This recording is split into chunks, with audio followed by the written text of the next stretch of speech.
Hi welcome to Shanvi smiles. అందరూ ఎలా ఉన్నారు? మీరందరూ హెల్తీగా ఉండాలని కోరుకుంటున్నా. హెల్తీగా ఉండాలంటే మనం రెగ్యులర్గా చేసుకునే వంటల్లోనే చిన్న చిన్న మార్పులు చేసుకుంటే సరిపోతుంది. నేను బ్రేక్ఫాస్ట్కి ఎక్కువ వెజిటబుల్స్ ఇంకా పనీర్ వేసి దోశ చేసుకుంటున్నా. దానికోసం ముందుగా పెసలు నైట్ అంతా నానబెట్టి మార్నింగ్ వాటర్తో శుభ్రంగా కడిగి గ్రైండ్ చేసుకోవాలి.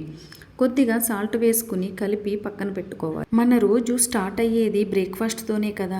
సో బ్రేక్ఫాస్ట్ని స్కిప్ చేయకుండా ప్రోటీన్ ఇంకా ఫైబర్ ఉండేలా చూసుకోవాలి. అప్పుడే మనం రోజంతా యాక్టివ్గా ఉంటాం.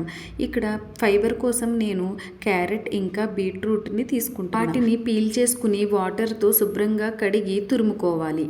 ఇలా ఎక్కువ వెజిటేబుల్స్ వాడడం వల్ల మనకు అవసరమైన వైటమిన్స్ అండ్ మినరల్స్ మన బాడీకి పుష్కలంగా అందుతాయి.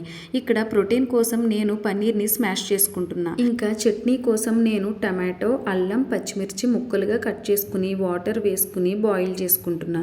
ఇందులో మనం ఆయిల్ ఎక్కడా కూడా వాడడం లేదు. ఈ ఆయిల్ లేకుండా చేసినా కూడా తినడానికి చాలా టేస్టీగా ఉంటుంది. ఇప్పుడు టమాటో మెత్తగా అయిన తర్వాత స్టవ్ ఆఫ్ చేసుకుని బ్లెండర్లోకి వేసుకోవాలి.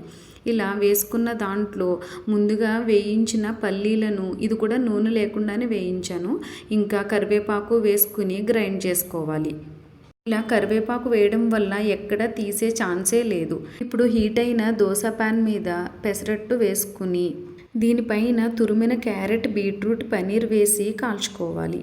నార్మల్గా 2-3 పెసరట్లు తినేదానికన్నా ఇలా ఒక్క పెసరట్టు ఎక్కువ వెజిటేబుల్స్ వేసుకుని తింటే పొట్ట నిండిన ఫీలింగే కాదు, మన ఆరోగ్యానికి కూడా చాలా మంచిది. బరువు తగ్గాలి అనుకునే వాళ్ళకి, ఇంకా డయాబెటీస్, థైరాయిడ్, పీసీఓడి ఇలాంటి సమస్యలు ఉన్న వారికి ఇది మంచి బ్రేక్ఫాస్ట్ ఆప్షన్. ఈ వీడియో నచ్చితే లైక్ చేసి సబ్స్క్రైబ్ చేయండి. Bye. Thank you for watching.